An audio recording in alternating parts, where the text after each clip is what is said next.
second batch ng spring onions natin. Yung unang batch, konti lang yon. Nilalagay ko sa yung sa maliit na pot. Yung mga siguro 3 or 4 lang yun. So ito, mataas na siya. Hindi kagaya nung nilipat ko. Yung nilipat ko, hindi pa siya masyadong nag-grow. So ito, medyo kulang siya sa sustansya kasi wala siya sa wala siya sa soil. So ito lang, hindi siya tuloy-tuloy yung pagdahon niya. So ngayon, ang preparation natin is ilalagay natin siya dito. May mga soil ito, may mga compost din ito. And then lalagyan natin ng eggshell. Itong eggshell na to, yan. I-smash muna natin para i-mix natin yung soil. Ito yun, isa ito sa gawin nating fertilizer. Fertilizer sa spring onion. So, tingnan natin sa ilang araw kung ano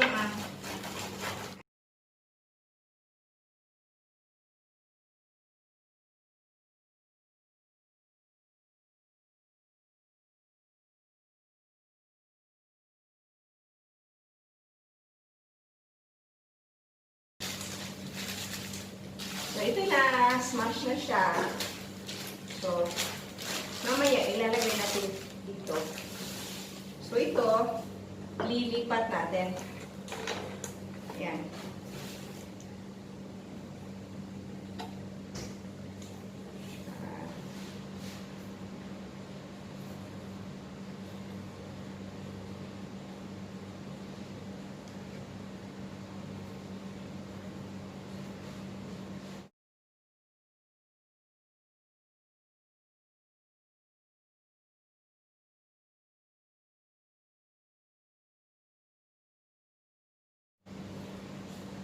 So, ayan. Dito na siya. So, diligan natin ito ng mga hinugas na yung sa karne. Ilalagay natin dito. Ibuhos natin.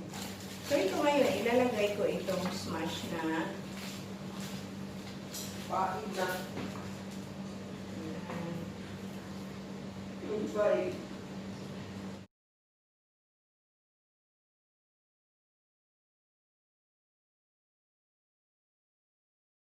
So, ito, bibigyan natin siya.